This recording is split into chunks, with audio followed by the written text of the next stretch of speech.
আজকে আমরা একটা নতুন চ্যাপ্টার শুরু করতে যাচ্ছি, সেটা হচ্ছে সীমা মানে লিমিট। তো লিমিট আমরা ক্লাস 11এও শিখেছি। সেখানে আমাদের লিমিটের দুটো ফর্মুলা দিয়ে মোটামুটি সব লিমিটের অঙ্কগুলো করে নিয়েছিলাম। যেমন ধরো আমরা সাইন ইন বা limit x tends to 0 sin x by x সমান 1, এটা আমরা 11 এ শিখেছি।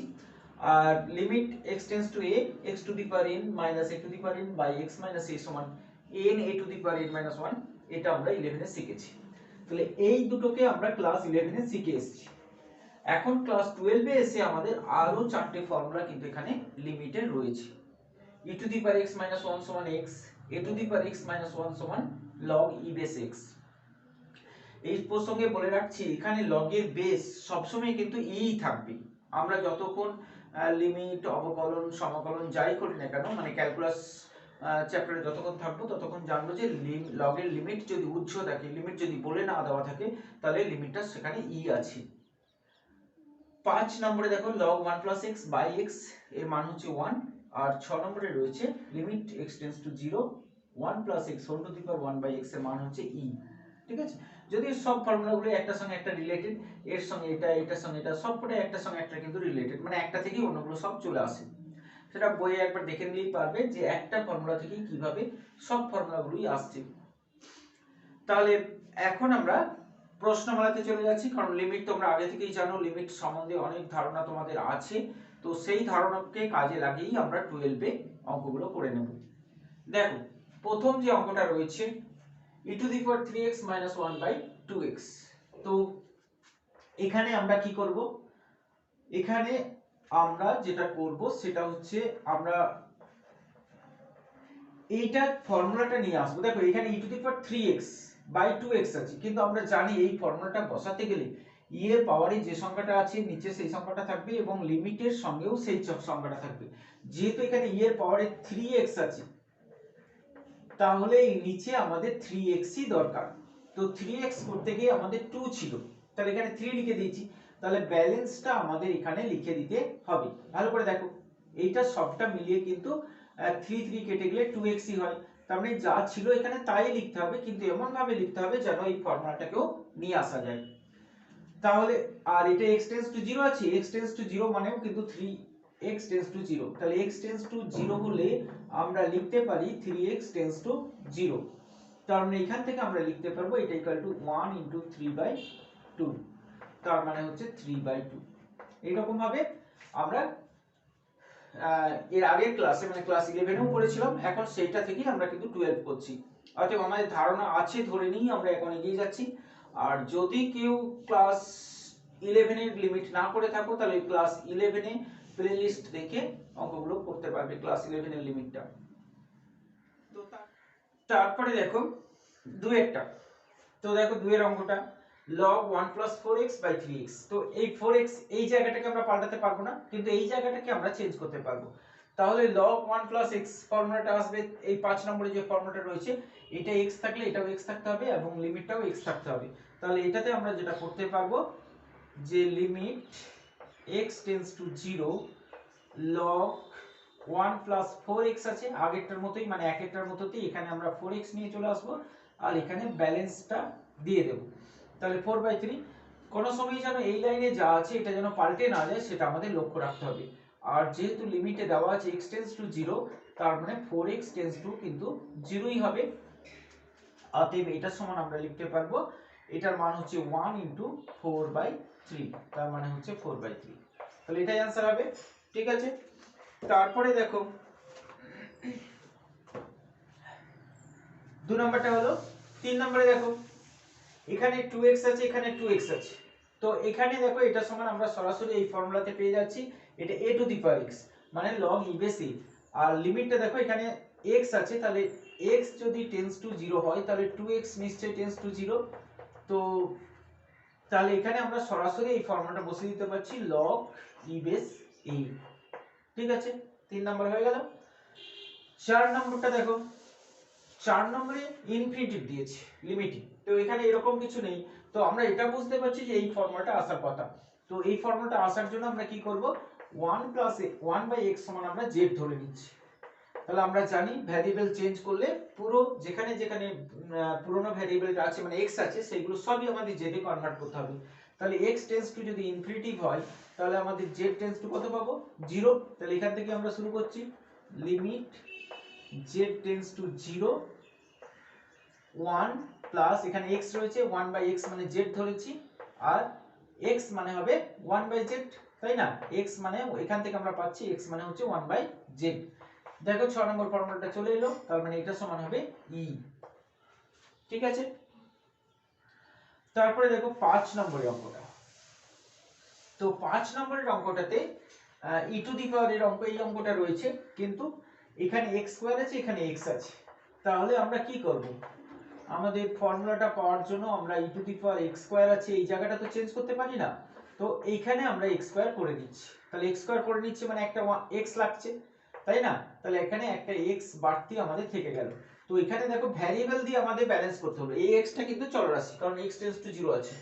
তো যেহেতু ভ্যারিয়েবল দিয়ে আমাদের ব্যালেন্সটা করতে হলো তাহলে কিন্তু অবশ্যই লিমিটটা আলাদা করে আরেকবার লিখে দেখাতে হয়। তাহলে e to the power x square minus 1/x square into limit x tends to 0 x। ঠিক আছে, তো এটা তো লিমিটের সূত্র থেকে আমরা এটা পেয়ে যাচ্ছি। তো x এর জায়গায় x স্কয়ার আছে তার মানে এটা 1 হয়ে গেল, কিন্তু এটা 0 হয়ে যাচ্ছে তার মানে এটার মান হচ্ছে 0 হলো। তারপরে দেখো 6 নম্বরটাতে যেটা রয়েছে log, 6 নম্বরে রয়েছে log 1 plus log x by limit আছে x tends to 0 x tends to 1 আছে x মাইনাস 1। তো এইরকম জায়গাতে আমরা কি করব, আমরা x মাইনাস 1 কে যদি z ধরে নিই তাহলে কি পাবো, তো z যদি ধরে নিই আমরা তাহলে x টেন্ডস টু বলেছি একবার যদি আমরা চলকে পরিবর্তন করতে চাই তাহলে পুরো চলটা সবগুলোকেই পরিবর্তন করতে হবে। তাহলে x টেন্ডস টু এখানে 1 দিয়েছে তার মানে z টেন্ডস টু হবে, x যদি 1 হয় তাহলে z এর মান 0 হচ্ছে। তাহলে আমরা এটা লিখতে পারবো limit z tends to 0 log x, x মানে হচ্ছে 1 প্লাস z আর x মাইনাস 1 মানে তো z ধরিয়েছি তার মানে এটা হয়ে গেল 1। হয়ে গেল আমাদের এমসিকিউ শেষ। এরপর আমরা অতি সংক্ষিপ্ত অঙ্কগুলো দেখে নেব। তাহলে এখন আমরা চলে এলাম অতি সংক্ষিপ্ত প্রশ্নমালা 1 এর অতি সংক্ষিপ্ত অঙ্কগুলো করতে। দেখো অতি সংক্ষিপ্তর 1 আর 2 যেটা রয়েছে সেটা আমাদের ফর্মুলার প্রমাণগুলো করতে দিয়েছে, মানে ফর্মুলাগুলো এলো কোথা থেকে এটা আমরা যেখানে ফর্মুলা প্রথমেই আমরা দেখে নিতে পারবো একবার বইয়ে। তো তারপরে দেখো 3 এর, তো 3 এর 1 নম্বরে যে অঙ্কটা রয়েছে সেটা হচ্ছে এটা। তো এই অঙ্কটাকে আমরা কিভাবে করব, তো এখানে দেওয়া আছে দেখো লিমিট x টেন্ডস টু 0, এইটাকে আমরা নিচে লিখতে পারি 1 plus x whole to the power 8 minus 1 by x, এই আকারের একটা অঙ্ক দিয়েছে। তো এটা আমরা এই 2 এর আকারে নিয়ে যেতে পারবো। তো সেই জন্য আমরা কি করছি, ধরে নিচ্ছি 1 প্লাস x ইকুয়াল টু হচ্ছে z। তাহলে 1 প্লাস x যদি z ধরি তাহলে কি বললাম, একবার যদি আমরা ভ্যারিয়েবল চেঞ্জ করতে চাই তাহলে সমস্ত ভ্যারিয়েবল গুলো চেঞ্জ করতে হবে।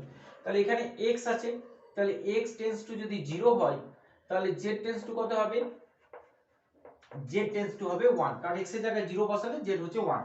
তাহলে এখানে আমরা পাচ্ছি লিমিট z টেন্ডস টু 0, এটা z to the power 8 minus 1 by x, x টা এখান থেকে বের করতে হবে, x মানে কত হবে 1 টাকে ওদিকে পাঠালে z মাইনাস 1।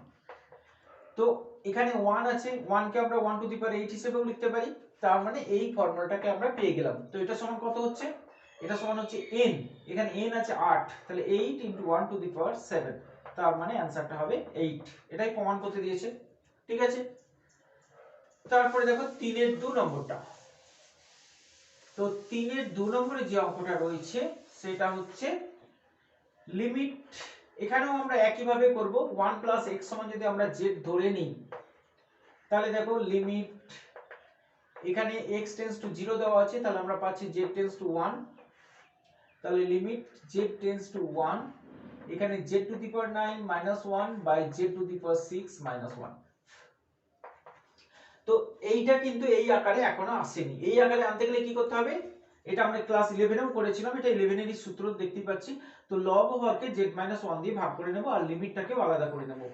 তাহলে একটা পাবো আমরা limit z tends to 1 z to the power 9 minus 1 by z minus 1 আর একটা পাবো limit z tends to 1 z to the power 6 minus 1 by z minus 1। তো এটা উপরে একটা ফর্মুলা পাবো, কারণ এটা 1 টু দি পাওয়ার 9 লিখতে পারি, এটা 1 টু দি পাওয়ার 6 লিখতে পারি।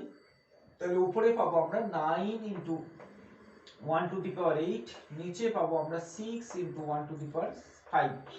তার মানে 9/6 মানে হচ্ছে 3/2। এটাই প্রমাণ করতে দিয়েছে। ঠিক আছে, তারপরে দেখো 4 এর 1 একটা, তো e to the power 4x আছে, তাহলে একটা 4 দিয়ে গুণ করে একটা 4 দিয়ে ভাগ করে নিয়ে অঙ্কটা আমাদের হয়ে যাবে। আর 4 এর 2 নম্বরটা দেখো একবার, 4 এর 2 নম্বরে যেটা রয়েছে e to the power x রয়েছে, e to the power -x রয়েছে। তো এই রকম আকারগুলোকে আমরা চিনে রাখবো। তো এই রকম আকারের অঙ্ক করতে দিলে, এরপরে এরকম আকার অনেকগুলো আছে, তো করতে দিলে যেটা করবে, এটা দেখো এই ফর্মুলা আসতে চাইছে কিন্তু 1টা দেওয়া নেই। তো e to the power x আমরা যদি এখানে একটা 1 যোগ করে একটা 1 কে যদি মাইনাস করে নিই, তাহলে এখানে একটা 1 প্লাস করে নিলাম, মানে ব্যালেন্স হয়েই গেল, +1 -1 দিলাম। এটাকে আমরা সেপারেট করব। লিমিট x টেন্ডস টু 0 একবার e to the power x -1 by x minus e to the power -x। তাহলে এখানে মাইনাসটা যখনই চলে আসছে তখন এই মাইনাসের জন্য এই প্লাসটা মাইনাস হয়ে গেল বাই x, এরকম হলো।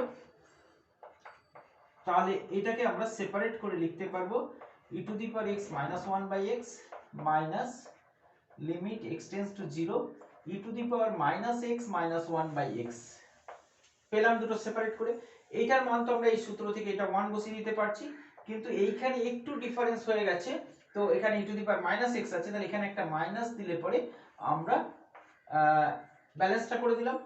তাহলে কি পাচ্ছি এখানে, এই মাইনাস, তারপর এটা 1 ইনটু -1, তার মানে এখানে আরেকটা -1 পাচ্ছি, তার মানে আমরা পাচ্ছি 2। হলো, এটা 2 নম্বরটা দেখলে। তারপরে দেখো 4 এর 4 নম্বরে যে অঙ্কটা রয়েছে প্রায় একই রকমের, কিন্তু এখানে 2টা দেওয়া আছে, তার জন্যই এটা কিন্তু প্লাস দেওয়া আছে। 2টা না দেওয়া থাকলে ওখানে অবশ্যই মাইনাস দেওয়া থাকে। এখানে মাইনাস দেওয়া থাকলে কোনো 2 দেওয়া থাকবে না, কারণ একটা +1 নেবো একটা -1 নেবো। কিন্তু এখানে যেহেতু প্লাস দেওয়া আছে, তাহলে এটাকে আমরা সেপারেট করব এইভাবে, এই 2টা থেকে একটা -1 এখানে নেব আর একটা -1 এখানে নেব, বাস দিয়ে সেপারেট করে দেব। তাহলে লিমিট, অবশ্যই লিমিটটাকে ভেঙে দুবার লিখে দেখাতে হবে, alpha x -1 by x plus limit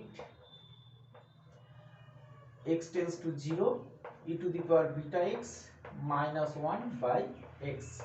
তো এখানে দেখো আলফা x আছে, তাহলে এখানে একটা আলফা গুণ করতে হবে, তাহলে এখানে একটা আলফা দিয়ে ব্যালেন্স করে দেবে, এখানে একটা বিটা গুণ করতে হবে, এখানে একটা বিটা দিয়ে ব্যালেন্স। যেগুলো আমরা গুণ করলাম এগুলো ধ্রুবক পদ, কারণ এখানে ভ্যারিয়েবল হচ্ছে x। তাহলে ধ্রুবক পদ যদি গুণ করে ব্যালেন্স করি বা ভাগ করে ব্যালেন্স করি, তাহলে কিন্তু লিমিটকে সেপারেট না করলেও চলে। তাহলে এটা সমান আমরা পাচ্ছি 1 ইনটু আলফা আর এটা সমান পাচ্ছি 1 ইনটু বিটা, তার মানে পেলাম আমরা আলফা প্লাস বিটা। হলো 4 নম্বরটা হয়ে গেল। তারপরে দেখো 5 নম্বরটা, তো 5 নম্বরে দেখো e এর পাওয়ারে আছে sin x। তো এইরকম জায়গাতে আমরা যেটা করব, e to the power sin x, এটাও কিন্তু আমাদের e টু দি পাওয়ার এই ফর্মুলাতেই আসবে, কিন্তু x এর জায়গায় sin x আছে। তো এই জায়গাটাকে আমরা চেঞ্জ করতে পারি না বলেছিলাম, অবশ্য sin x সমান z ধরেও করতে পারি। তো এইখানে x এর জায়গাতে আমরা একটা sin x দিয়ে গুণ করে নিলাম, একটা sin x দিয়ে আমরা ব্যালেন্সটাও করে দিলাম।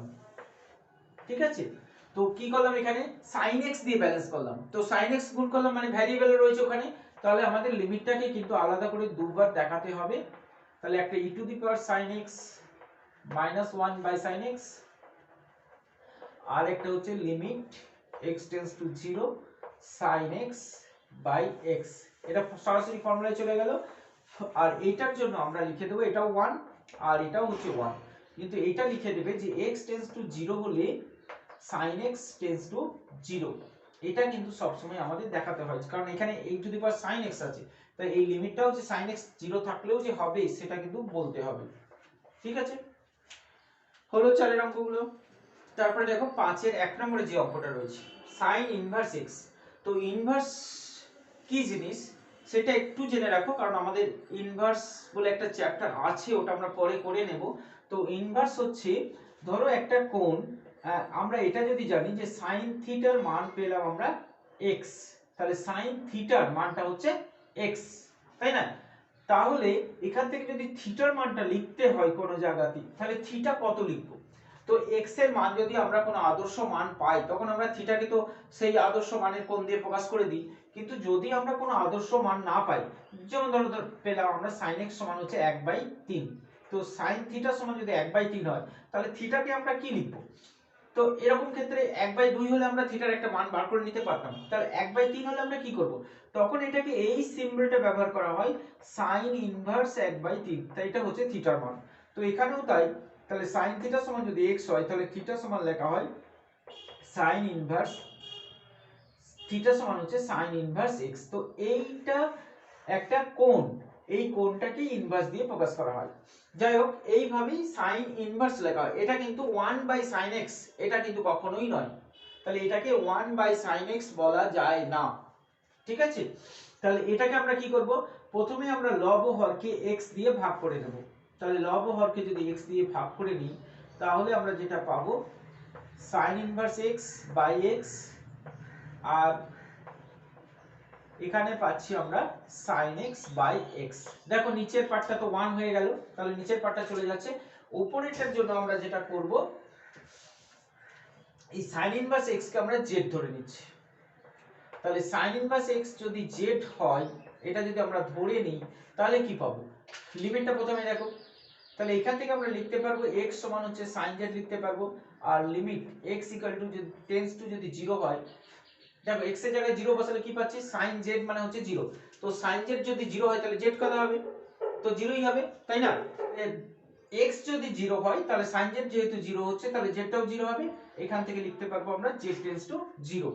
তাহলে উপরে আমরা লিখতে পাচ্ছি, নিচে তো 1 হয়ে গেল, আর উপরে আমরা লিখতে পাচ্ছি limit z tends to 0, sin inverse x কে আমরা z ধরেছি, তাহলে z বাই x, x মানে পাচ্ছি আমরা sin z।